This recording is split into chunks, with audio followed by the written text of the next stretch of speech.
तो इस वीडियो में पॉल मॉर्फी और एडोल्फ एंडरसन के बीच में खेली गई एक गेम देखेंगे। थोड़े दिनों पहले एक पॉल मॉर्फी और एडोल्फ एंडरसन के बीच में खेली गई एक गेम बनाई थी। तो कंफ्यूज मत होना क्योंकि वो गेम भी 19 मोव्स की ही थी। तो ये गेम 1858 में पेरिस में खेली गई थी। तो इस गेम में व्हाइट पीसीस के साथ पॉल मॉर्फी है और ब्लैक पीसीस के साथ एडोल्फ एंडरसन। तो पॉल मॉर्फी ने शुरुआत की E4 से और एडोल्फ एंडरसन ने रिप्लाई दिया E5। F4 Kings gambit. E takes F4 Kings gambit accepted. Night F3 G5 bishop C4 bishop G7 और पॉल मॉर्फी ने किंग साइड कैसलिंग किया D6 C3 ताकि आगे जाकर बिशप को C2 पर ला सके और साथ में क्वीन B3 भी कर सकते हैं। नाइट C6 क्वीन B3 तो टारगेट F7 पॉन पर है। Queen E7 D4 night F6 और नाइट जैसे ही F6 पर मूव हुआ वैसे ही यहाँ पर G5 पॉन पर से सपोर्ट हट चुका है। तो पॉल मॉर्फी ने इस पॉन को कैप्चर किया। नाइट टेक्स G5 और अभी प्रेशर बढ़ चुका है F7 पॉन पर। एडोल्फ एंडरसन अपने बिशप को E6 पर लाते हैं, लेकिन इस केस में नाइट टेक्स बिशप और F टेक्स नाइट के बाद क्वीन टेक्स B7 और फिर दोनों पीस पर फॉर्क बनेगा। तो दोनों पीस को साथ में नहीं बचा सकते। तो एडोल्फ एंडरसन चाहे तो पहले किंग साइड पर कैसलिंग के लिए जा सकते थे, लेकिन एडोल्फ एंडरसन ने नाइट टेक्स E4 मूव किया। तो पॉल मॉर्फी ने बिशप टेक्स F7 करके चेक दिया, किंग D8 और फाइनली पॉल मॉर्फी ने नाइट टेक्स नाइट करके अपने नाइट को एक्सचेंज करवाया। Queen takes knight, bishop takes F4, bishop H3 और एडोल्फ एंडरसन ने अचानक ही अपने बिशप को सेक्रीफाइस क्यों किया, लेकिन पॉल मॉर्फी ने इस बिशप सेक्रीफाइस को एक्सेप्ट किया। जी टेक्स बिशप और वापस एडोल्फ एंडरसन ने नाइट टेक्स D4 मूव करके अपने नाइट को भी सेक्रीफाइस कर दिया। तो एडोल्फ एंडरसन यहाँ पर एक के बाद एक सेक्रीफाइस क्यों दे रहे हैं, लेकिन ये डेंजरस है इन सेक्रीफाइस को एक्सेप्ट करना।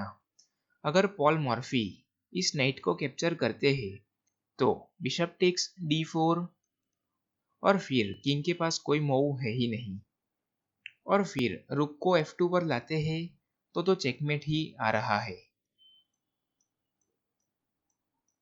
तो बहुत ही संभल कर खेलना पड़ेगा। और बिशप को बीच में लाते हैं तो बिशप टेक्स बिशप और चेक है, और किंग तो कहीं पर भी जा ही नहीं सकता, तो रुक को ही बीच में लाना पड़ेगा। और फिर क्वीन F3 और वापस रुक पर प्रेशर है, तो क्वीन C2 के बाद क्वीन टेक्स बिशप और फिर आगे जाकर एडोल्फ एंडरसन इस रुक को भी कैप्चर कर सकते हैं।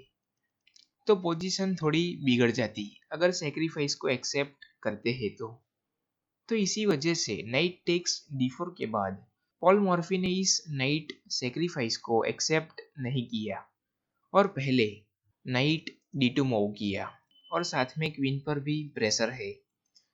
तो एडोल्फ एंडरसन इस क्वीन को कैप्चर करते हैं। तो नाइट टेक्स क्वीन और नाइट टेक्स रुक के बाद रुक टेक्स नाइट, और मटेरियल वाइज तो इक्वल ही है। बिशप के सामने बिशप है, रुक के सामने रुक है, और एक रुक के सामने दो माइनर पीस है। लेकिन नाइट D2 मूव के बाद एडोल्फ एंडरसन ने नाइट E2 करके चेक दिया, और अभी किंग के पास सिर्फ एक ही मूव है, किंग F2। तो पॉल मॉर्फी ने अपने किंग को F2 पर मूव किया, और पॉल मॉर्फी ने जैसे ही अपने किंग को F2 पर मूव किया वैसे ही सपोर्ट हट चुका है रुक का बिशप पर से। तो एडोल्फ एंडरसन ने क्वीन टेक्स बिशप चेक दिया, और क्वीन के मूव होने के बाद नाइट पर से सपोर्ट हट चुका था। तो पॉल मॉर्फी ने इस नाइट को कैप्चर किया और क्वीन पर प्रेशर है, तो क्वीन G5, रूक E1, बिशप H6 और अभी टारगेट नाइट पर है। तो पॉल मॉर्फी ने क्वीन D5 मूव करके नाइट पर सपोर्ट बनाया और साथ में क्वीन एक्सचेंजेस की ऑफर है, क्योंकि पॉल मॉर्फी के पास एक नाइट ज्यादा है। तो एडोल्फ एंडरसन ने कंटिन्यू किया रूक E8 चेक देकर।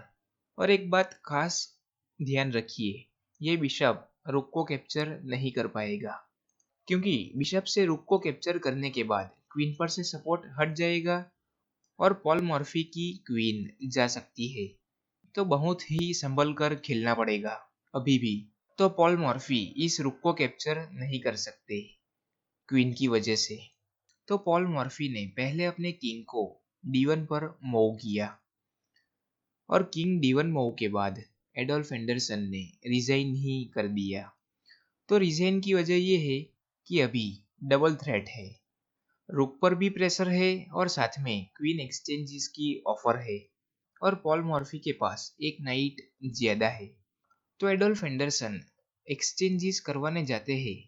तो रुक टेक्स रुक के बाद रुक टेक्स रुक और क्वीन एक्सचेंजेस होने के बाद मटेरियल में पॉल मॉर्फी एक नाइट ज्यादा है। तो इसी वजह से किंग D1 मूव के बाद एडोल्फ एंडरसन ने रिजाइन ही कर दिया। और ऐसी ही गेम्स देखते रहने के लिए चैनल पर बने रहिए।